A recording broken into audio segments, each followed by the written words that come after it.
நம்ம இன்னைக்கு cash flow statement பத்தி பார்க்க போறோம். Cash flow statement. Introduction to cash flow statement. Definition: a financial statement that shows inflows and outflows of cash. அதாவது ஒரு நிறுவனத்தோட பண வெளியேற்றம் இதை பத்தி.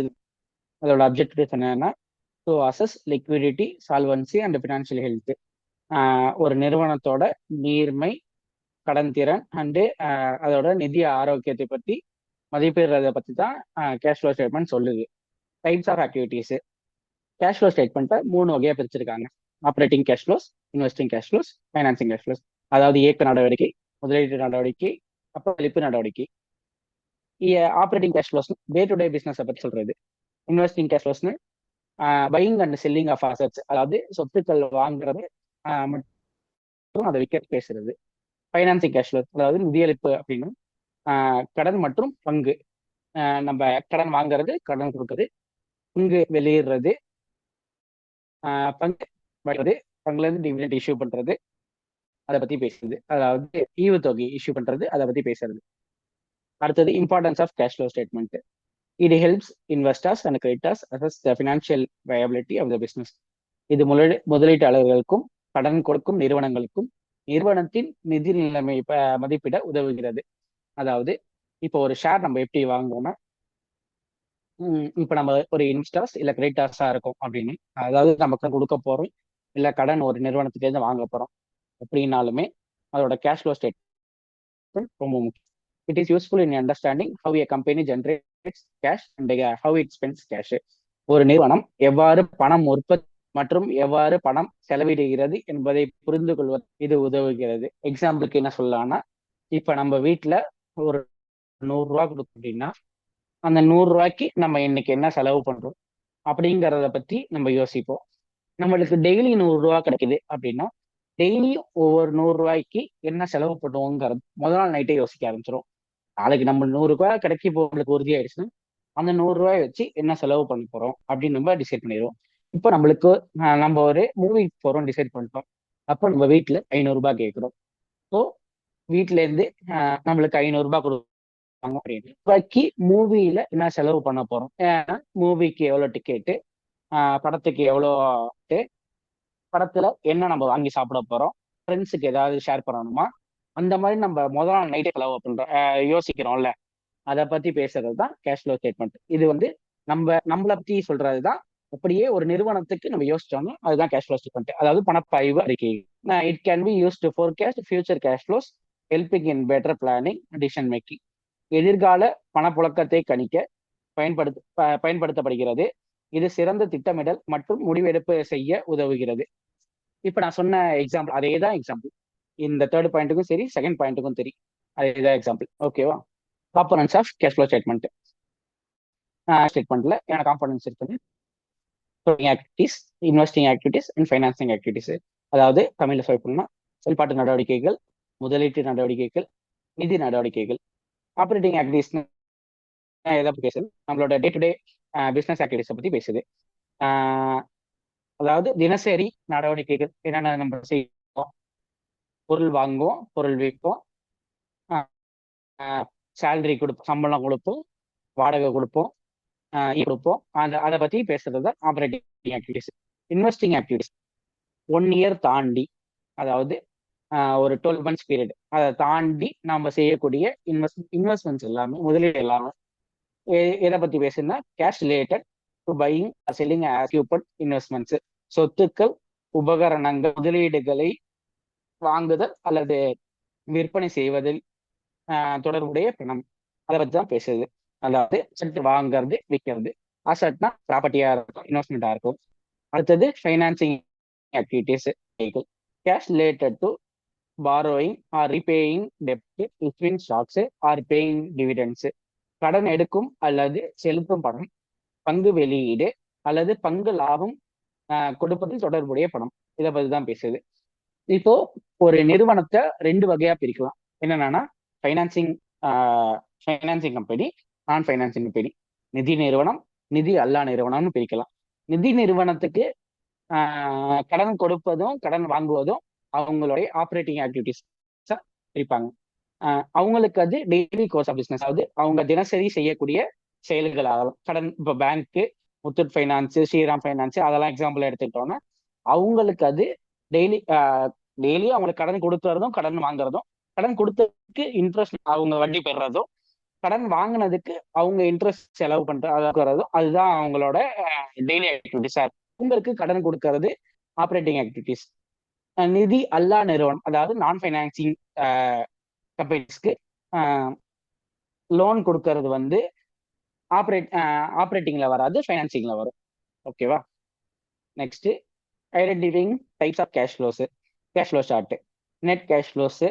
நெட் கேஷ் ஃப்ளோஸ் எப்படி கண்டுபிடிப்போம்னா, அதான் நிகர பணப்பாய்வுகள் எப்படி கண்டுபிடிப்போம்?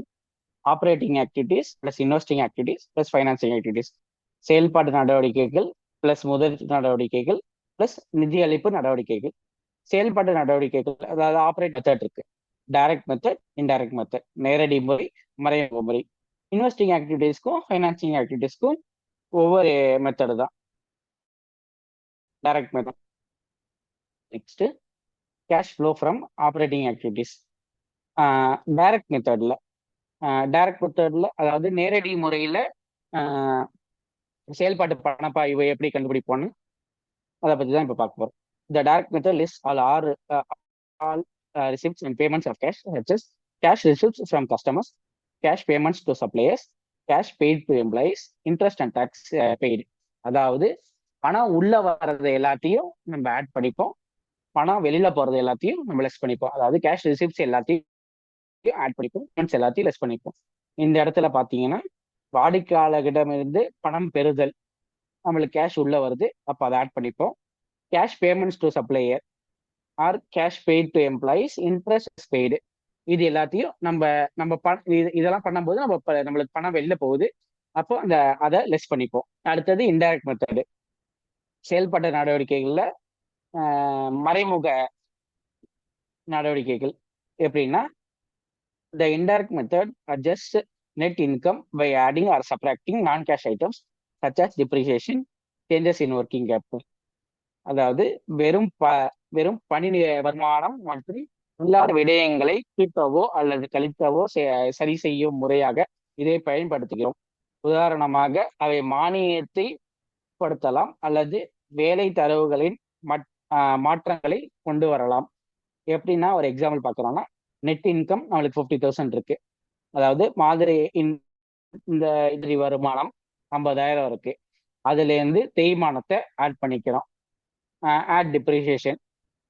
அதுல இருந்து நம்மளுக்கு ஒர்க்கிங் கேபிட்டல் ஒன்று படுத்தல, என்னன்னா current asset minus current liabilities. அப்போ ஒர்க்கிங் கேபிட்டல்ல ஏதாவது சேஞ்சஸ் வந்துச்சுன்னா அதை வந்து நம்ம ஆட் ரிசர்வ் பண்ணிப்போம்.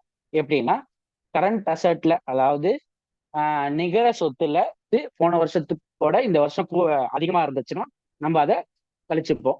நிகர சொத்து போன வருஷத்தோட இந்த வருஷம் அதிகமா இருந்துச்சுன்னா நம்ம அதை கழிச்சுப்போம். நிகர சொத்து போன வருஷத்தோட இந்த வருஷம் கம்மியா இருந்துச்சுன்னா அதை ஆட் பண்ணிப்போம். நிகர பொறுப்பு போன வருஷத்தோட இந்த வருஷம் அதிகமா இருந்துச்சுன்னா அதை ஆட் பண்ணிப்போம். நிகர பொறுப்பு போன வருஷத்தோட இந்த வருஷம் கம்மியா இருந்துச்சுன்னா அதை லெஸ் பண்ணிப்போம். இங்கிலீஷ்ல சொல்ல போறோம்னா, கரண்ட் அசெட் வந்து போன வருஷத்தோட இந்த வருஷம் இன்க்ரீஸ், அதை வந்து லெஸ் பண்ணிப்போம். கரண்ட் அசெட் வந்து போன வருஷத்துல இருந்து இந்த வருஷம் டிக்ரீஸ் ஆயிடுச்சு, அதை ஆட் பண்ணிப்போம். கரண்ட் லயபிலிட்டி போன வருஷத்துல இருந்து இந்த வருஷம் அதை ஆட் பண்ணிப்போம். கரண்ட் லயபிலிட்டி போன வருஷத்துல இருந்து இந்த வருஷம் டிக்ரீஸ் ஆயிடுச்சுன்னா அதை லெஸ் பண்ணிப்போம். அதே தான் அப்படியே சொல்லியிருக்கோம். இன்டைரக்ட் மெத்தட்ல இங்கிலீஷ்லயும் தமிழ்லயும் உங்களுக்கு எக்ஸ்பிளனேஷன் கொடுத்துருக்கோம். டிப்ரிசியேஷன் ஆட் பேக் பண்ணணும், அதாவது தேய்மானத்தை சேர்க்கணும். இன்க்ரீஸ் இன் டெப்டாஸ்னா கரண்ட் அசெட், அதாவது நிகர சொத்து, அது வந்து போன வருஷத்துல இருந்து இந்த வருஷம் இன்க்ரீஸ் ஆயிருக்கு, அப்போ அதை கழிக்கணும். டிக்ரீஸ் இன் கிரெடிட்டாஸ், போன வருஷத்துல இருந்து இந்த வருஷம் நம்ம கொடுக்க வேண்டியவனை கம்மியா இருக்கு, அப்போ அதை கழிக்கணும். இதுக்கு அப்படியே ஆப்போசிட்டா இருந்தா அதை வந்து ஆட் பண்ணணும். அதாவது டிக்ரீஸ் இன் டெப்டார்ஸ், போன வருஷத்துல இருந்து இந்த வருஷம் நம்மளுக்கு வர வேண்டியது கம்மியா இருந்துச்சுன்னா அப்படின்னு அதை வந்து கூட்டிக்கணும். இன்க்ரீஸ் இன் கிரெடிட்டாஸ், போன வருஷத்துல இருந்து இந்த வருஷம் நம்ம கொடுக்க வேண்டியது கம்மியா இருந்துச்சுன்னா அதை கழிச்சுக்கணும். Next, cash flow from investing activities. Investing ஆக்டிவிட்டிஸ்ல எப்படின்னு, இன்வெஸ்டிங் ஆக்டிவிட்டி முதலீட்டு நடவடிக்கைகள் என்பது சொத்துக்கள் வாங்குதல் அல்லது விற்பனை செய்வதை பற்றி. இது மெயினாவே இன்வெஸ்டிங் ஆக்டிவிட்டிஸ் மெயினாவே பேஸ் பண்ணி தான் வரும். நம்ம அசெட் வாங்குறோம் விற்கிறோம், அதாவது சொத்து வாங்குறோம் விற்கிறோம், அதை பத்தி தான் இதெல்லாம் சொல்லுவாங்க. Example purchase of machinery. Purchase பண்ணும்போது என்ன ஆகும்? பணம் வெளியில போகும். அதாவது இயந்திரம் வாங்கும் போது வெளில போகும். அப்போ அது கேஷ் அவுட் ஃப்ளோஸ், அதாவது செலவுகள்ல வரும். இப்போ இதுல 20,000 அவுட் ஃப்ளோல வரும், இன்வெஸ்ட் பண்ணுவோம். Sale of asset, sale of equipment, விற்பனை விற்பனை செய்யும் போது நம்மளுக்கு பணம் உள்ள, அப்போ இதுல 15,000 நம்மளுக்கு இன்ஃப்ளோ பண்ணும்போது ஆட் பண்ணிப்போம். அடுத்தது cash flow from financing activities, borrowing, repayment of loans, issuing shares and paying dividends.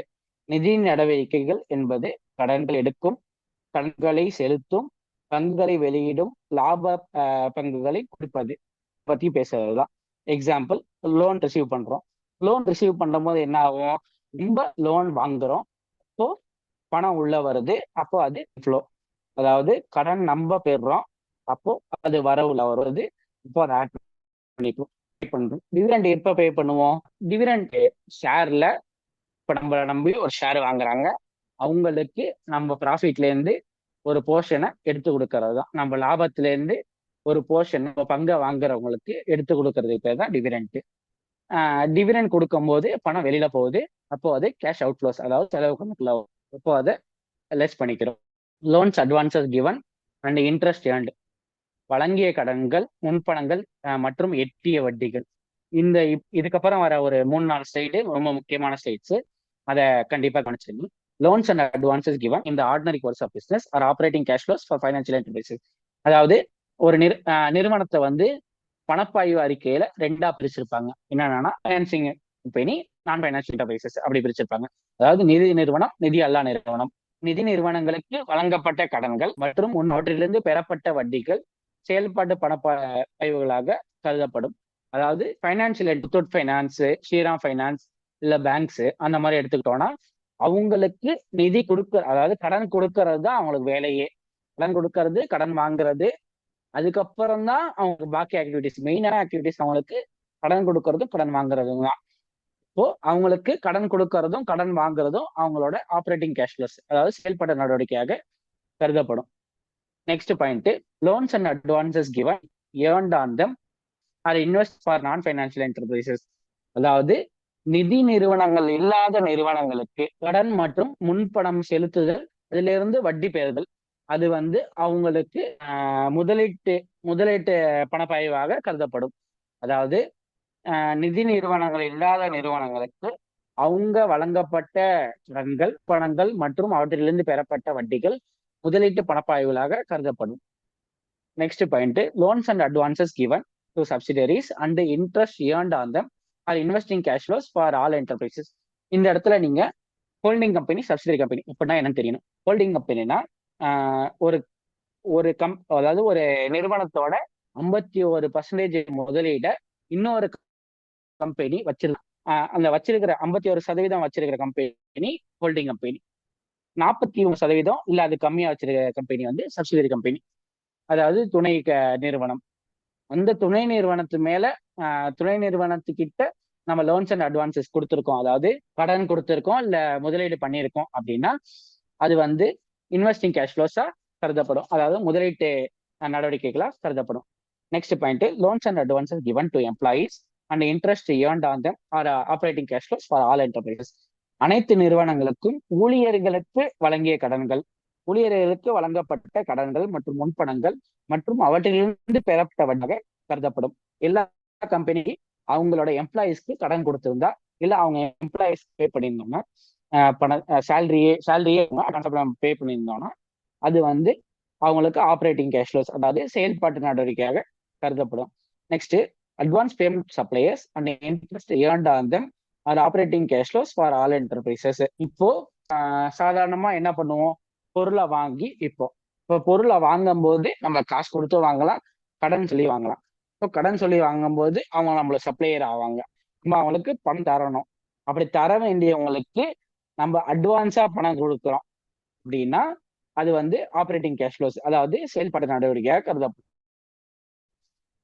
Interest earned from customers for late payments are operating cash flows for non financial enterprises. நிதி நிறுவனம் இல்லாத நிறுவனங்களுக்கு வாடிக்கையாளர்களிடமிருந்து தாமதத்திற்கான வட்டி, அதாவது வாடிக்கையாளர்களிடமிருந்து தாமதத்திற்கான பெறப்பட்ட வட்டிகள் செயல்பாட்டு பணப்பாய்வுகளாக கருதப்படும். என்னன்னா, நம்ம கஸ்டமருக்கு கொடுத்துருப்போம், அதாவது நம்ம கஸ்டமர்கிட்ட பொருளை வித்திருப்போம், அந்த பொருளுக்கு அவங்க அட்வான்ஸ் கொடுத்துருப்பாங்க, அதுக்கு நம்ம இல்ல அதுக்கு நம்ம இன்ட்ரெஸ்ட் பே பண்ணியிருப்போம்.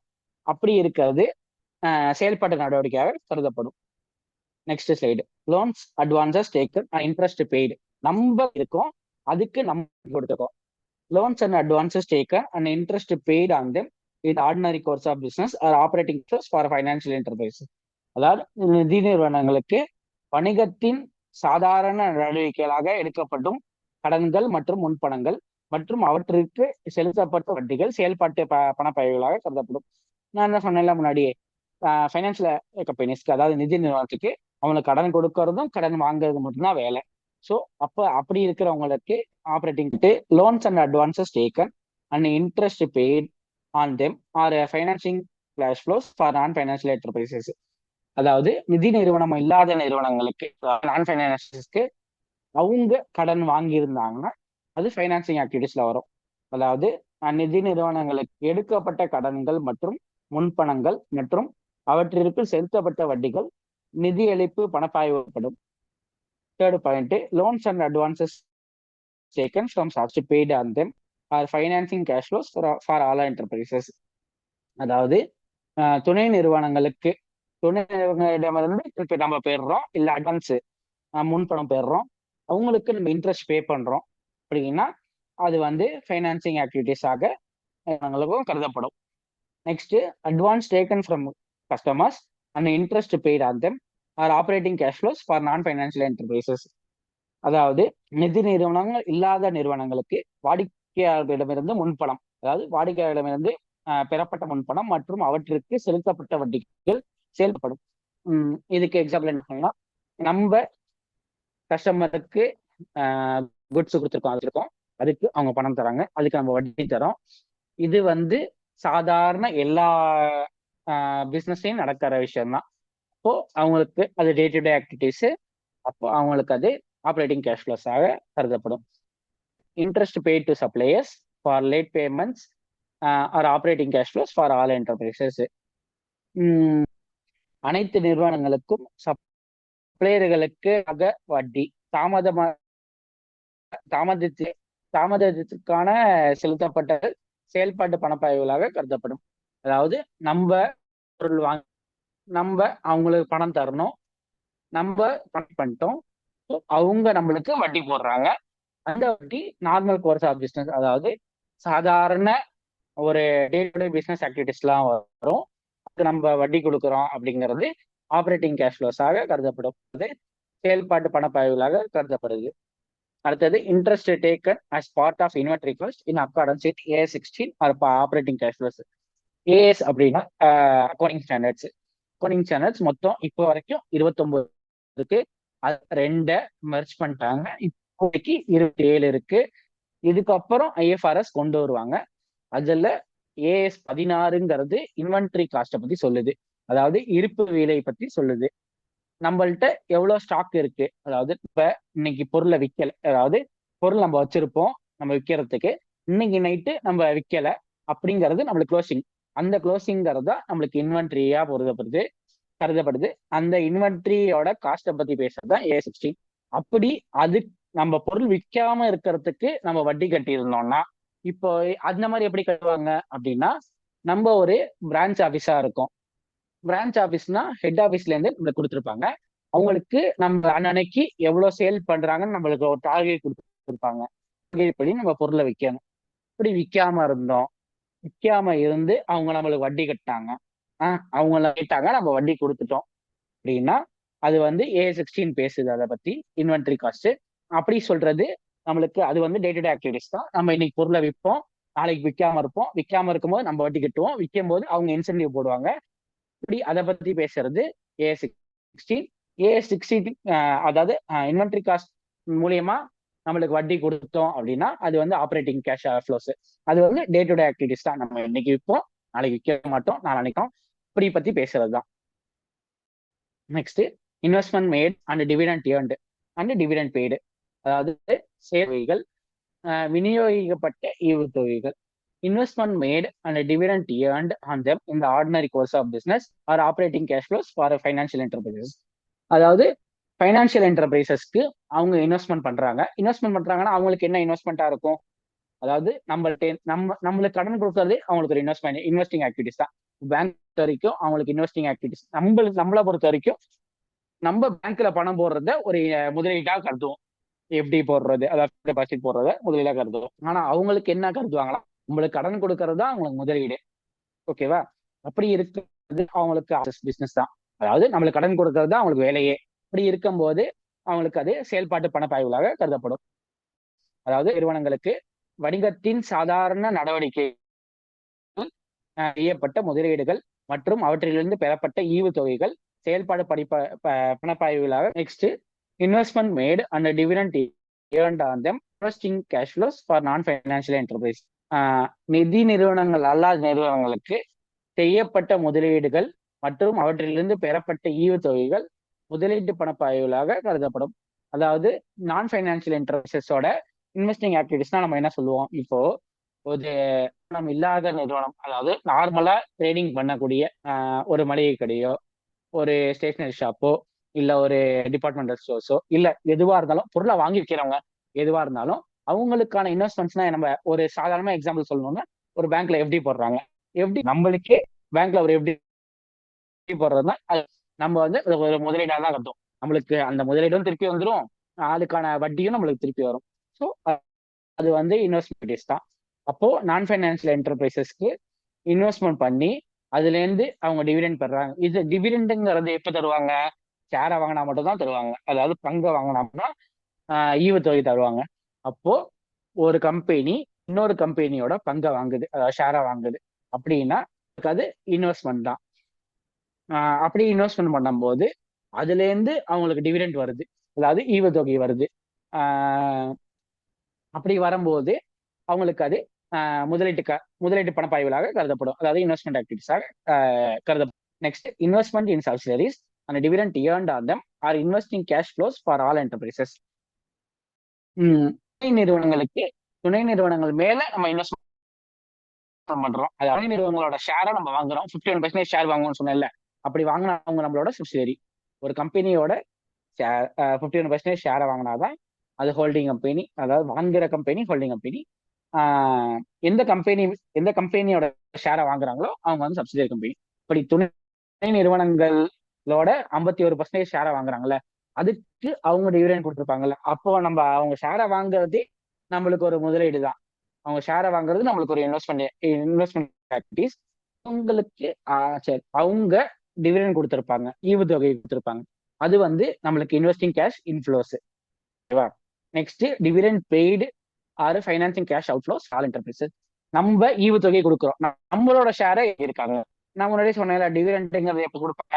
நம்ம நம்பி ஷேர் வாங்குறாங்க, அவங்களுக்கு நம்ம ஏதாவது கொடுக்கணும். அப்ப எப்படி கொடுப்போம்? நம்மளோட லாபத்துல இருந்து ஒரு பர்சன்டேஜோ அவங்க எத்தனை பர்சன்டேஜ் முடிவு பண்றாங்க, லாபத்துல இருந்து எத்தனை பர்சன்டேஜ் முடிவு பண்றாங்களோ அத்தனை பர்சன்டேஜ் எடுத்து கொடுப்பாங்க. ஒவ்வொருத்தவங்களுக்கு எத்தனை ஷேர் வச்சிருக்க கொடுப்பாங்க, அதாவது பங்கு எத்தனை வச்சிருக்காங்களோ அதை பேஸ் பண்ணி டிவிடெண்ட் கொடுப்பாங்க. அப்படி கொடுக்கறது நம்மளுக்கு financing cash outflows. Next, income tax and insurance claim received. வருமான வரி செலவு, அப்புறம் காப்பீட்டு இழப்பீடு வரவு. இதுல நம்ம இன்னொன்னு என்ன நம்ம மெயினா பிடிக்கிறோம்னா எக்ஸ்ட்ராடினரிஸ்னு ஒன்று நடக்கும். அதாவது அசாதாரணமான செலவுகள் இல்ல வரவுகள், அந்த மாதிரி ஏதாவது நடக்கும். எப்படி நடக்கும்? எக்ஸ்ட்ராடினரி ஆக்டிவிட்டிஸ் எப்படி நடக்கும்னா, பில்டிங்ல நம்ம இருக்கோம், அந்த பில்டிங் சப்போஸ் தீப்பிடிச்சு எரியும் போது என்னென்ன எரியும்? நம்ம ட்ரேடிங் பண்ணோம்னா, அதாவது பொருளை வாங்கி விற்கிறவங்களா இருந்தா பொருள் வச்சிருப்போம். இல்ல அப்படின்னா நம்மளோட சொத்துக்கள் இருக்கும். நம்மளோட சொத்துக்கள் என்னென்ன இருக்கும்? சாதாரணமா ஒரு கம்பெனி எடுத்துக்கிட்டோம்னா அந்த மிஷினரிஸ், எக்யூப்மெண்ட்ஸ், ஏசி இருந்தா ஏசி, டிவி, பொருளை, அதாவது வாங்கி விற்கிற பொருளை தவிர பாக்கி இருக்கிற எல்லாமே அவங்களோட சொத்துக்கள். பில்டிங்கும் சேர்த்து அவங்களோட சொத்துக்கள் தான் எல்லாமே. அப்போ சொத்துக்கள் தீ பிடிச்சிருந்துருச்சு இல்ல எர்த்குவேக் ஆயிடுச்சு அப்படின்னா சொத்துக்களுக்கு நம்ம இன்சூரன்ஸ் பெற்றோம்னா, அதாவது இன்சூரன்ஸ் கிளைம் ரிசீவ் பண்ணோம்னா அது வந்து ஆர்டினரி இன்வெஸ்டிங் கேஷ் இன்ஃப்ளோஸ். கிட்ட இருக்கிற வாங்கி வைக்கக்கூடிய பொருட்களுக்கு நம்ம என்ன பிசினஸ் பண்றோமோ, இப்போ ரியல் எஸ்டேட் பண்றவங்களுக்கு லேண்ட் தான் அவங்களோட ஸ்டாக்கு. மளிகை கடை இருக்கவங்களுக்கு அவங்களோட பொருள், அதாவது சாதாரண டெய்லி யூஸ் பண்ற பொருட்கள் தான் அவங்களோட ஸ்டாக்கு. இப்போ பெட் விற்கிறவங்களுக்கு பெட் தான் அவங்களோட ஸ்டாக்கு. அப்படி இருக்கும்போது இப்போ பெட் விற்கிறவங்களுக்கு பெட் இருந்துச்சுன்னா அது அவங்களோட ஸ்டாக். அப்போ அவங்க அது வந்து extraordinary operating cash inflow outflow ஆயிரும். இப்போ நம்மளுக்கு இன்சூரன்ஸ் அது ஆப்ரேட்டிங் கேஷ் இன்ஃப்ளோஸ் ஆயிடும். எக்ஸ்ட்ராடினரி ஆப்ரேட்டிங் கேஷ் இன்ஃப்ளோஸ் ஆயிடும். செலவு அதாவது அசாதாரணமான செயல்பாட்டு நடவடிக்கை பண உள்பாய்வுகள் அப்படின்னு கருதப்படும் இன்சூரன்ஸ் ரிசீவ் பண்ணா. இப்போ income is operating cash outflows for other enterprises. நம்ம இன்கம் டேக்ஸ் பே பண்றோம். அப்படி பே பண்ணோம்னா ஆப்ரேட்டிங் கேஷ் நார்மலா இருக்கிற பிசினஸுக்கு இன்கம் டேக்ஸ் பே பண்றோம் அப்படின்னு அது operating cash outflows. Tax directed assets against income or operating cash outflows if concerned incomes are operating incomes, and investing cash outflows if the concerned incomes are investing income. Example interest earned, அதாவது மூலம் வரி விலக்கு, செயல் வருமானங்களுக்கு எதிரான அதெல்லாம் மூலம் வரி விலக்கு, செயல்பாட்டு பண வெளியேற்றம், முதல் வருமானங்களுக்கானது வட்டி வருமானம், அது டாக்ஸ் டிடக்டட் அசோஸ், டாக்ஸ் கலெக்டட் அசோஸ். இது வந்து நீங்க 12th முடிச்சுட்டு யூஜி போனீங்கன்னா, அதாவது பிகாம், பிபிஏ அந்த மாதிரி காமர்ஸ் ரிலேட்டடான யூஜி போனீங்கன்னா உங்களுக்கு பேப்பர் இருக்கும், வரின்னு ஒரு பேப்பர் இருக்கும். அந்த நீங்க படிப்பீங்க என்னன்னா டிடிஎஸ் டிசிஎஸ் அப்படின்னா என்னன்னு படிப்பீங்க. டிடிஎஸ்னா அதாவது நம்ம ஒருத்தவங்களுக்கு பணம் தரோம், அவங்களுக்கு பணம் தர போர்ஷனை நம்ம பிடிச்சிப்போம். அதாவது இப்போ நம்மளுக்கு நம்ம வந்து ஒரு 10,000 அப்படின்னா அவங்கள்ட்ட இருந்து கவர்மெண்ட் நேரத்துல எவ்வளவு பர்சன்டேஜ் சொல்லியிருக்காங்களோ அத்தனை பர்சன்டேஜ், இப்போ இருக்கிற நேரத்துல 30% சொல்லியிருக்காங்கன்னு வச்சுக்கோங்க. 30% 10,000 ரூபாய் அப்படின்னா 300 ரூபா அவங்கள்ட்ட நம்ம பிடிச்சிட்டு 9,900 ரூபா தான் நம்ம தருவோம். நம்ம கவர்மெண்ட்டை கட்டிடுவோம். நம்ம கவர்மெண்ட்டுக்கு எப்படி வரும்னா, அவங்க இன்கம் டேக்ஸ் ஃபைல் பண்ணுறது ஏஎஸ் போர்ட்டல்ல வந்துடும். அப்போ அவங்க இன்கம் டேக்ஸ் அதோட கம்மியா கட்டுறாங்கன்னா பாக்கி பணத்தை அவங்க ரீஃபண்ட் பெற்றுக்கலாம். இல்ல அதோட அதிகமா கட்டினாங்கன்னா அந்த அந்த 300 ரூபாயை அவங்க கழிச்சிட்டு எவ்வளவு பேலன்ஸ் கட்டினா போதும். இதுதான் tax deducted reserves. Collected reserves தான். இப்போ ஒரு எக்ஸாம்பிளுக்கு எடுத்துக்கிட்டீங்கன்னா, ஒரு பைக்கு நீங்க ஏதோ ஒரு 2 வீலர் இல்ல 4 வீலர் மோட்டர் வெஹிக்கிள் 10 லட்ச ரூபாய்க்கு மேல வாங்குறீங்க அப்படின்னா 1% டிசிஎஸ் கட்டணும். எப்படி கட்டுவாங்க அப்படின்னா, நீங்க பைக் வாங்குறீங்க 10 லட்ச ரூபா, நீங்க 10,10,000 கட்டணும். அந்த 10,000 ரூபாய் வந்து என்ன பண்ணுவாங்க, 10 லட்சம் தான் அவங்களுக்கானது. அந்த 10,000 ரூபாய் வந்து கவர்மெண்ட்டுக்கு, அதாவது உங்க பேன் நம்பரை வச்சு அப்போ உங்களுக்கு அந்த 10,000 ரூபாய் இன்கம் டேக்ஸ் போர்ட்டல்ல 10,000 ரூபாய்க்குள்ளதான் நீங்க வரி செய்ய அப்படின்னு பேலன்ஸ், அதாவது நீங்க ஒரு 6,000 ரூபாய் தான் வரி செலுத்துறீங்க அப்படின்னு பேலன்ஸ் 4,000 நீங்க ரீஃபண்ட் வாங்கிக்கலாம். இல்ல நீங்க ஒரு 15,000 ரூபாய் வரி செலுத்துறீங்க அப்படின்னு இந்த 10,000 ரூபாய் கழிச்சுட்டு நீங்க ஒரு 5,000 ரூபாய் எக்ஸ்ட்ரா வரி செலுத்தினா போதும். இதுதான் டிடிஎஸ்க்கும் டிசிஎஸ்க்கும் இதை நீங்க டேக்ஸ் பேப்பர்ல பதிப்பீங்க. இப்போ TDS against income are operating cash outflows if concern incomes are operating incomes and investing cash outflows if the concern incomes are investing incomes. Example interest. அதாவது ஆப்ரேட்டிங் கேஷ் அவுட்ஃப்ளோஸ்க்காக, அதாவது இபி அப்படின்னா அது வந்து ஆப்ரேட்டிங் கேஷ் அவுட்ஃப்ளோஸ், செயல்பாட்டு பண வெளியேற்றம். இதே நீங்க ஒரு இன்வெஸ்ட்மெண்ட் பண்ணிருக்கீங்க, அதுக்கு டிடிஎஸ் பிடிச்சிருக்காங்க அப்படின்னா, முதலீடு பண்ணியிருக்கீங்க அதுக்கு டிடிஎஸ் பிடிச்சிருந்தாங்க அப்படின்னு அது வந்து இன்வெஸ்ட்மெண்ட் ஆக்டிவிட்டிஸாக நீங்க எடுத்துக்கலாம். இதே நீங்க next point, tax deducted at source against expenses are operating cash inflows if concerned operating expenses and financing cash inflows if the concerned expenses are financing expenses. Example paid. நம்ம இப்போ ஒரு செலவான மூலதன மூலம் வரி விலக்கு, செயல்பாட்டு செலவுகளுக்கானது செயல்பாட்டு பண உள்வரவு, நிதி அளிப்பு செலவுகளுக்கானது எக்ஸாம்பிள் வட்டி செலுத்துதல், நிதி அளிப்பு பண உள்வரவு. அதாவது ஃபைனான்சிங் ஆக்டிவிட்டிஸ்க்காக டிடிஎஸ் பிடிச்சிருந்தாங்க அப்படின்னு ஃபைனான்சியல் ஆக்டிவிட்டிஸ் தான். நெக்ஸ்ட் பாயிண்ட் பாத்தீங்கன்னா, insurance are extraordinary operating cash inflows for all enterprises. அது காப்பீட்டு ஒரு பங்கு அல்லது லாப காப்பீட்டு தீர்வு, அசாதாரண செயல்பாட்டு, பண உள்வரவு. இது வந்து நம்ம ஸ்டாக், லாஸ் ஆஃப் ஸ்டாக். நம்ம இப்பதான் கொஞ்ச நேரத்துக்கு முன்னாடி பேசணும். லாஸ் ஆஃப் ஸ்டாக் நம்ம வாங்கி தினசரி வாங்கி வைக்கிற பொருட்கள். நம்மளோட கோர் பிசினஸே அதுதான். இப்போ பெட் வாங்கி வைக்கிறோம்னா பெட் வாங்கி வைக்கிறதா நம்மளோட கோர் பிசினஸ். இப்போ பெட் எரிஞ்சு போச்சு, நம்ம ஒரு 100 பெட், அதுக்கு நம்ம இன்சூரன்ஸ் கிளைம் பண்ணி இன்சூரன்ஸ் பணம் உள்ள வந்துச்சு. அது வந்து எக்ஸ்ட்ராடினரி ஆப்ரேட்டிங் கேஷ் இன்ஃப்ளோஸ், அதாவது காப்பீட்டு தீர்வு, அசாதாரண செயல்பாட்டு பண உள்வரவு. Insurance claims received against loss of fixed asset are extraordinary invest for all enterprises. நிலையான சொத்து இழப்புக்கானது அசாதாரண முதலீட்டு பண உள்வரவு. அதாவது நம்மளோட அசட்ஸ், கொஞ்ச நேரத்துக்கு முன்னாடி சொன்ன மாதிரிதான். நம்மளுக்கு எது கோர் பிசினஸோ அதை தவிர பாக்கி இருக்கிற நம்மளோட சொத்துக்கள் எல்லாமே, நம்மளோட பில்டிங்கு, அதுக்கு மாட்டி இருக்கிற ஏசி, ஃபேனு, லைட்டு, டிவி, வேற ஏதாவது நம்ம இது பண்ணியிருந்தோம் அப்படின்னா அதெல்லாம் நம்மளோட சொத்துக்கள். அதை வந்து நம்ம இழந்துட்டோம், அதுக்கு நம்மளுக்கு காப்பீடு தராங்க அப்படின்னா அது எக்ஸ்ட்ரானரி இன்வெஸ்டிங் கேஷ் இன்ஃப்ளோஸ், அதாவது அசாதாரண முதலீட்டு பண உள்வரவு. இப்போ டைரக்ட் மெத்தடுக்கான ஃபார்மெட் பார்க்குறோம். ஆப்ரேட்டிங் ஆக்டிவிட்டிஸ், இது வந்து செயல்பாட்டு நடவடிக்கையோட நேரடி முறையோட ஃபார்மெட் பார்க்குறோம். Operating activities, cash received from sale of goods. இது அதாவது பணம் உள்ள வர்றது எல்லாத்தையும் ஆட் பண்ணிப்போம், பணம் வெளியே போறது எல்லாத்தையும் கழிச்சுப்போம். நம்ம நார்மலா நேரடியா பண்ணோம்னா இப்படிதான் சேல் ஆஃப் குட்ஸ், அதாவது நம்ம விற்பனை பண்றோம், காசுக்கு விற்பனை பண்றோம், விற்பனை பண்ணும்போது பணம் உள்ள வருது, அதை ஆட் பண்ணிக்கிறோம். Cash received from trade receivables, நம்ம கடனுக்கு விற்பனை பண்ணியிருக்கோம், கடனுக்கு நம்ம விற்பனை பண்ணவங்க நம்மளுக்கு கடனை திருப்பி தராங்க, அப்போ நம்மளுக்கு கேஷ் உள்ள வருது, காசு உள்ள வருது. அப்போ cash received from sale of service. ரெண்டு வகையா டாக்ஸ், அதாவது இன்கம் டாக்ஸ் நீங்க படிப்பா. ஒரு நம்ம பண்ற தொழில வந்து ரெண்டு என்னன்னா, ஒண்ணு பொருளை வாங்கி வைக்கிறது, இன்னொன்னு யார் யார் பண்ணுவாங்க, doctors, engineer, accountants, secretaries, lawyers, அந்த மாதிரி இருக்கிறவங்க சர்வீஸ் பண்ணுவாங்க. பாக்கி இருக்கிறவங்க விற்கிறவங்க. ஓகேவா? சேல் ஆஃப் சர்வீஸ் நம்ம விற்கிறோம். நம்ம இப்போ டாக்டர் வந்து அவங்களுக்கு சர்வீஸ் பண்றாங்க, அதுக்கு பணம் அவங்களுக்குள்ள வருது, அவங்க அதை ஆட் பண்ணிப்பாங்க. இப்போ ஆட் பண்ண வேண்டியது எல்லாத்தையும் பார்த்துடும். அடுத்து லெஸ் பண்ண வேண்டியது பேமெண்ட் ஃபார் கேஷ் பர்ச்சேசஸ். நம்ம பொருள் வாங்கியிருக்கோம், அதுக்கு பணம் தரும். ஸோ அதை அடுத்தது பேமெண்ட் ஃபார் ட்ரேட் பேபிள்ஸ், நம்ம பொருள் வாங்கியிருக்கோம், அதுக்கு இப்போ பணம் திருப்பி தரும். ஸோ அதையும் கழிச்சுக்கணும்.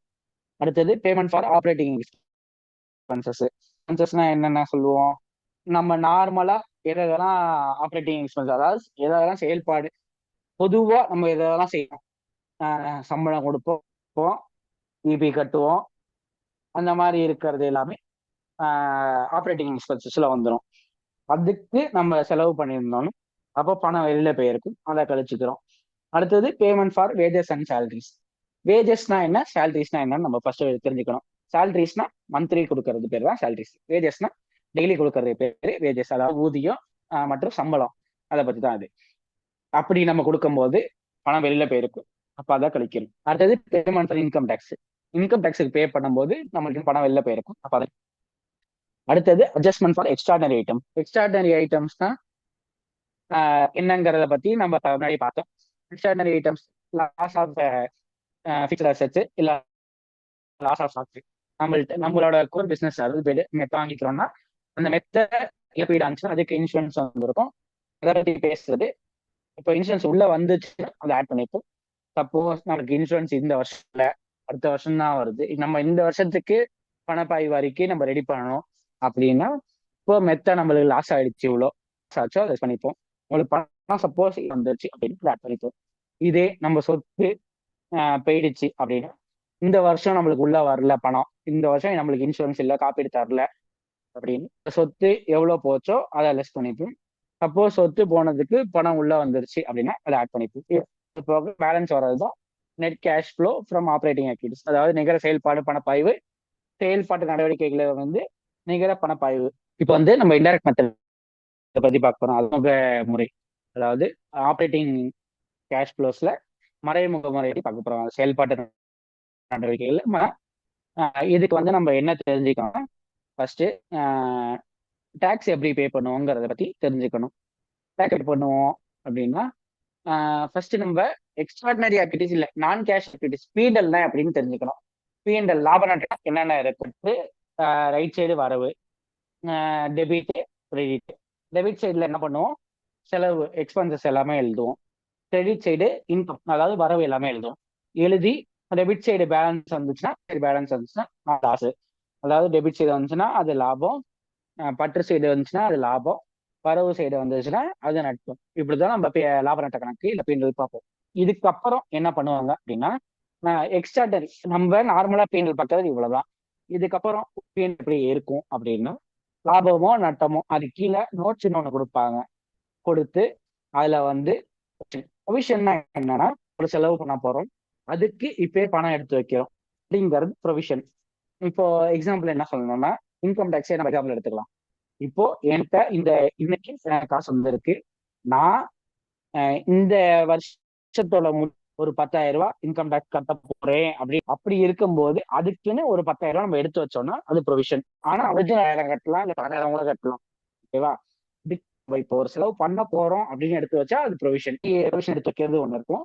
இன்னொன்னு வந்து ஒரிஜினலா நம்ம செலவு பண்றது. ப்ரொவிஷன் எடுத்து வச்சு ஒரிஜினலா நம்ம கட்டுறது. இப்ப நான் சொன்னேன்ல, 5,000 ரூபாய் கட்டலாம், 6,000 ரூபாய் கட்டலாம், 12,000 கட்டலாம். அப்படி இருக்கிறது. இப்போ க்ளோசிங் பேலன்ஸ் ஆஃப் நம்ம இன்டைரக்ட் மெத்தட்ல எப்படி போவோம்? க்ளோசிங் P&L, அதாவது இந்த வருஷத்தோட நம்மளுக்கு முடிவு, அதுல இருந்து plus opening balance of P&L account. போன வருஷம் முடிவு, இந்த வருஷம் தொடக்கத்துல என்ன நம்மளுக்கு லாப நட்டம் இருந்துச்சோ அதை வந்து கழிச்சுப்போம். அதுக்கப்புறம் reversal of the effects of profit and loss appropriation account. லாப நட்ட பகிர்வு கணக்குல லாபம் வருதா நட்டம் வருதா அதை பொறுத்து நம்ம அடிஷன் பண்ணணுமா சப்ராக்ஷன் பண்ணணுமாங்கிறத இங்க இப்ப டிசைட் பண்ணுவோம். இதை நம்ம எங்க பார்ப்போம்? இப்போ சம் போடும்போது இதை நம்ம விலாவரியா பேசிக்கலாம். அடுத்தது ப்ரொவிஷன் ஃபார் இன்கம் டேக்ஸ். நான் இப்பதான் சொன்னேன். நெக்ஸ்ட் அதாவது இந்த வருஷத்தோட எண்டில் நம்ம இவங்களை இன்கம் டேக்ஸ் பே பண்ண வந்து ஆட் பண்ணிக்கிறோம். அடுத்தது எஃபெக்ட்ஸ் எக்ஸ்ட்ராடரி ஐட்டம்ஸ்ல இதுதான் நான் கொஞ்ச நேரத்துக்கு முன்னாடி சொன்னேன். அசாதாரணமா நடக்கக்கூடியது, அசாதாரணமா நடந்துருச்சு ஆனா இந்த வருஷம் எனக்கு அதுக்கான பணம் இல்லை அப்படின்னா அதை ஆட் பண்ணி, பணம் உள்ள வந்துருச்சு அப்படின்னு அதை கழிச்சுக்கிறோம். அடுத்தது நெட் ப்ராஃபிட் பிஃபோர் ஆட் பண்ண போக பேலன்ஸ் வர்றது net before tax and extraordinary items. இதுக்கப்புறம் கேஷ் வந்து நான் ஆப்ரேட்டிங் ஐட்டம்ஸ், அதாவது தேய்மானம் இல்ல குட்வில் அமார்டைஸ் பண்றது. நான் உங்கள்ட்ட இப்பதான் கொஞ்ச நேரத்துக்கு முன்னாடி சொன்னேன். ஒரு அமௌண்ட்டை பேலன்ஸ் ஷீட்ல போட்டுட்டு ஒவ்வொரு வருஷம் அதுல இருந்து செலவா காமிப்பாங்க. ஏன் அப்படி செலவா காமிக்கிறாங்க? செலவா இப்ப ஒரு ஒரு சாதாரண கம்பெனி அவங்களுக்கு அதாவது நிகர லாபமே அவங்களுக்கு 2,000. இப்படி இருக்கும்போது நம்மளுக்கு ஒரு 10,000 ரூபாய் செலவு ஒன்னா வருது. அதாவது குட்வில் நம்ம நம்ம கம்பெனியோட குட்வில் வந்து வந்து 10,000 ரூபாய் வருது. அதை நம்ம செலவா எழுது அப்படின்னா நம்மளுக்கு 2,000 ரூபாய் தான் லாபம் வரும். இந்த 2,000 ரூபாய்க்கு நம்ம இப்போ கணக்கியல மட்டும் நிக்க மாட்டோம். இப்ப நீங்க படிக்கிறது கணக்கியலை வச்சுதான் வரி கட்டுறது எப்படி, எல்லா வரியும் சேர்த்து இன்கம் டேக்ஸ், ஜிஎஸ்டி, வேட்டு, சென்வேட்டு, இதுக்கப்புறம் தான் நீங்க படிப்பீங்க. இந்த டேக்ஸ் எப்படி கால்குலேட் பண்ணுவோங்கிறது நம்மளோட லாபத்தை இருக்கு. இப்போ நம்ம இந்த வருஷம் இப்போ அதை வந்து செலவா நம்மளுக்கு 2,000 ரூபாய் லாபம் வரும். இந்த 2,000 ரூபாய்க்கு நம்ம டேக்ஸ் கட்டுவோம். சப்போஸ் நம்ம அடுத்த வருஷம் ஒரு 30,000 ரூபாய் சம்பாதிக்கிறோம் அப்படின்னா லாபம் வருது அப்படின்னா இந்த 30,000 ரூபாய்க்கு நம்ம டேக்ஸ் கட்டணும். இப்ப 2,000 ரூபாய்க்கு டேக்ஸ் கட்டணும்னா ஒரு 300 ரூபா 600 ரூபா கட்டணும்னு வச்சுக்கோங்க. 30,000 ரூபாய்க்கு கட்டணும்னா 7,000 ரூபாய் 8,000 ரூபாய். இது வந்து நான் சும்மா சிம்பிளா சொல்றேன். இதே நீங்க கோடிக்கணக்கா யோசிச்சு பாருங்க. இப்போ வந்து ஒரு 5 கோடி வரத்துக்கு ஒரு 3 லட்சம் 6 லட்சம் டேக்ஸ் கட்டுறோம். இதே ஒரு 30 கோடி 60 கோடி இன்கம் வரவங்க, ப்ராஃபிட் வரவங்களுக்கு இப்போ செலவை ஒன்னா காமிச்சோம்னா இந்த வருஷம் கம்மியாயிடும் டேக்ஸ். ஆனா அடுத்த வருஷம் 4 மடங்கா டேக்ஸ் வந்து நிற்கும். ஆக்சுவலி நம்ம வந்து பேலன்ஸ் ஷீட்ல போட்டு அதை வந்து ஒவ்வொரு வருஷமா அமார்டைஸ் பண்ணுவாங்க. அதாவது ஒரு குறிப்பிட்ட வருஷத்துக்கு இப்போ ஒரு 10,000 ரூபாய் நம்ம செலவு பண்றோம். இந்த 10,000 ரூபாய பேலன்ஸ் ஷீட்ல போட்டு வருஷம் 2,000 ரூபாய் 2,000 ரூபாய் 5 வருஷத்துக்கு நம்ம அமார்டைஸ் பண்ணோம்னா நம்மளுக்கு ஒரு பெரிய செலவாவே இருக்காது. லாபத்திலையும் பெரிய நட்டமா நம்மளுக்கு தெரியாது.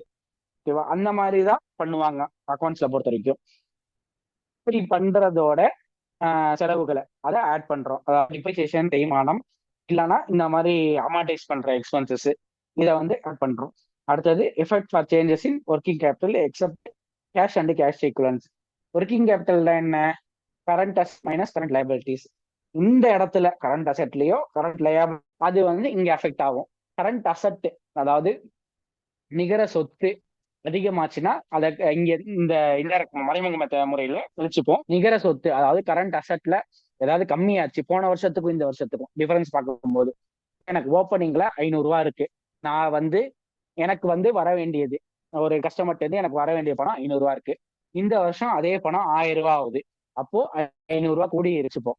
இதே எனக்கு போன வருஷம் அதாவது இந்த வருஷத்தோட ஓப்பனிங் வந்து எனக்கு 500 ரூபாய் இருக்கு, இந்த வருஷத்தோட க்ளோசிங் 300 ரூபாய் இருக்கு அப்படின்னு 200 ரூபாய் கம்மியா இருக்கு.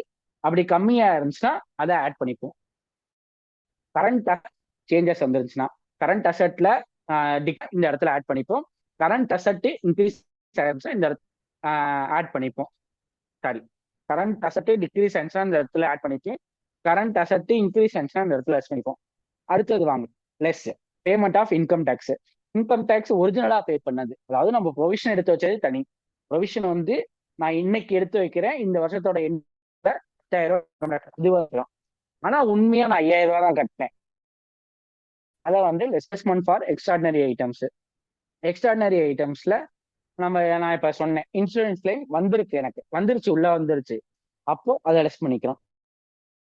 அதுக்கு effect of changes in working capital except cash and cash equivalents. அந்த பாயிண்ட் இங்க ஹைட் ஆயிடுச்சு. அந்த பாயிண்ட் என்னன்னா இப்ப நான் சொன்னதுதான், அதாவது சொத்துல அதாவது கரண்ட் அசெட் டிக்ரீஸ் ஆயிருந்துச்சுன்னா அதை ஆட் பண்ண, கரண்ட் அசெட் இன்க்ரீஸ் ஆயிருந்துச்சு அதாவது நிகர போன அதாவது இந்த வருஷத்தோட ஓப்பனிங்க்கும் இந்த வருஷத்தோட க்ளோசிங்க்கும் அதிகமா இருந்துச்சுன்னா இதை இங்கே கழிச்சுப்போம். இது நிகர பொருள் அதாவது போன வருஷத்துக்கும் இந்த வருஷத்துக்கு இன்க்ரீஸா இருந்துச்சுன்னா அதை ஆட் பண்ணிப்போம். அதிலே பார்த்துட்டோம். அது கம்மியா இருந்துச்சு அப்படின்னு பண்ணி இது எல்லாத்தையும் கழிச்சது, அதாவது ஆட் பண்ணது கழிச்சது போக பேலன்ஸ் தான் net cash flow from activities. ஒரே ஒரு எக்ஸாம்பிள் மட்டும் பார்த்துட்டு நம்ம இன்னைக்கு செஷனை க்ளோஸ் பண்ணிப்போம். Classify the following activities as operating activities, investing activities, financing activities and cash and cash equivalents. அதாவது cash and cash equivalents extraordinary items அது சொன்னேன். First illustration 1. Intelligent Limited, a non-financial company, has the following entry in its bank account. It has sought your advice on the treatment of the same for preparing cash flow statement. Intelligent Limited ஒரு நிதி அல்லாத நிறுவனம், நிதி அல்லாத நிறுவனம் தனது வங்கி கணக்கில் பின்வரும் பதிவுகளை கொண்டுள்ளது. பணப்பாய்வு அறிக்கை AS3 வந்து கேஷ் ஃப்ளோ ஸ்டேட்மெண்ட் பத்தி பேசு. ஓகேவா, நான் அக்கௌண்டிங் ஸ்டாண்டர்ட் 29 சொன்னேன், அதுல 2 மர்ஜ் அடிச்சு 27 இருக்கு. அதுல AS3ங்கிறது அக்கௌண்டிங் ஸ்டாண்டர்ட் 3ங்கிறது கேஷ் ஃப்ளோ ஸ்டேட்மெண்ட், அதாவது பணப்பாய்வை பத்தி பேசுது. தயாரிப்பதற்கான சரியான கணக்கெடுத்து உங்கள் ஆலோசனையை நாடியுள்ளது. First, loans given to the following and interest earned on them. கடன்கள் மற்றும் முன்பணங்கள் மற்றும் அவற்றிலிருந்து வரும் வட்டி வருமானம் நம்ம கொடுத்துருக்கோம், அதுல இருந்து நம்மளுக்கு வட்டி வருது. யார் யாரை கொடுத்துருக்கோம்? ஃபர்ஸ்ட் டு சப்ளையர்ஸ், சப்ளையர்களுக்கு முன்பணங்கள் அண்ட் வட்டி, அதுல இருந்து பெறப்பட்ட வட்டி. நம்மளுக்கு கடன் நம்ம பொருள் வாங்கி இருப்போம்ல, நம்மளுக்கு பொருள் கொடுத்தவங்களுக்கு நம்ம அட்வான்ஸோ இல்லை லோனோ கொடுத்துருக்கோம். அப்படி இருந்தா அது வந்து நம்மளுக்கு operating cash outflows, sorry interest earned on them. அப்போ ஆப்ரேட்டிங் கேஷ் இன்ஃப்ளோஸ் நம்மளுக்கு செயல்பாட்டு நடவடிக்கை பண உள்வரவு. இதே நம்ம எம்ப்ளாயின்ஸோ அட்வான்ஸோ கொடுத்துருக்கோம். நம்மள்ட்ட வேலை பார்க்குறவங்களுக்கு ஊழியர்களுக்கு முன்பணம், நம்மள்ட்ட வேலை பார்க்குறவங்களுக்கு நம்ம லோன்ஸோ அட்வான்ஸோ கொடுத்தோம், அதுல இருந்து நம்ம இன்ட்ரெஸ்ட் பெறுறோம், அதாவது வட்டி பெறுறோம் அப்படின்னா அது operating cash inflows. Subsidiary companies, அதாவது துணை நிறுவனங்களுக்கு வழங்கிய கடன்கள். துணை நிறுவனங்கள் தான் நான் முன்னாடியே சொன்னேன், அந்த நான் கிட்டத்தட்ட 4 ஸ்லைட்ல இருந்து 8வது ஸ்லைடு வரைக்கும் நான் உங்களுக்கு சொன்ன எல்லாத்துலயும் அது வந்திருக்கும். நிறுவனங்களுக்கு நம்ம கடன் கொடுத்திருந்தா அது வந்து நம்மளுக்கு முதலீடு. ஓகேவா, சப்சிடரி கம்பெனிக்கு நம்ம லோன் அட்வான்ஸோ கொடுத்து அதுல இருந்து நம்ம இன்ட்ரெஸ்ட் வாங்கியிருந்தாலும் அது வந்து நம்மளுக்கு இன்வெஸ்டிங் ஆக்டிவிட்டிஸ். அடுத்தது investment made in subsidiary smart limited and dividend received. முதலீடுகள் மற்றும் ஈவுத்தொகை. ஸ்மார்ட் லிமிடெட் துணை நிறுவனம் மீதான முதலீடு மற்றும் பெறப்பட்ட ஈவுத்தொகை.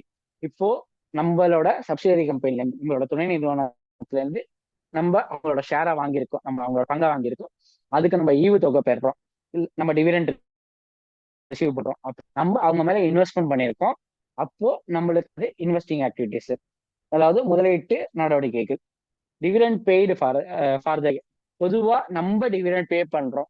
அதாவது ஆண்டுக்கான செலுத்தப்பட்ட நம்ம ஈவுத்தொகை தரோம். நம்மள்ட்ட ஷேர் வாங்கினவருக்கு நம்ம ஈவுத்தொகை தரோம் அப்படின்னா அது வந்து ஃபைனான்சியல் ஆக்டிவிட்டிஸ். ஓகேவா? அது வந்து நிதிநிலை நடவடிக்கைகள். TDS on income earned investment made. இன்வெஸ்ட்மெண்ட்டுக்காக டிடிஎஸ் பிடிச்சிருக்காங்க அப்படின்னா அது investing activities. TDS on interest earned on advance நம்ம அட்வான்ஸ் கொடுத்துருக்கோம், நம்மள்ட்ட இருந்து டிடிஎஸ் பிடிச்சிருக்காங்க அப்படின்னு அது வந்து ஆப்ரேட்டிங் கேஷ் அவுட்ஃப்ளோஸ். அடுத்தது insurance claim received against loss of fixed asset by fire discussion. Loss of fixed asset by fire. சொத்து நம்மளோட ஃபிக்ஸ்டு அசெட், ஏதோ ஒரு ஃபிக்ஸ்டு அசெட், நம்மளோட பில்டிங்கு சேதாரமாச்சு, அதுக்கு நம்மளுக்கு இன்சூரன்ஸ் கொடுத்துருக்காங்க அப்படின்னா அது வந்து முதலீடான முதலீட்டு உள்வரவு, அதாவது எக்ஸ்ட்ராடினரி கேஷ் இன்ஃப்ளோஸ். ஓகேவா? தேங்க்யூ. நெக்ஸ்ட் கிளாஸ் பேலன்ஸ் வந்து நம்ம நெக்ஸ்ட் கிளாஸ்ல கண்டிப்போம்.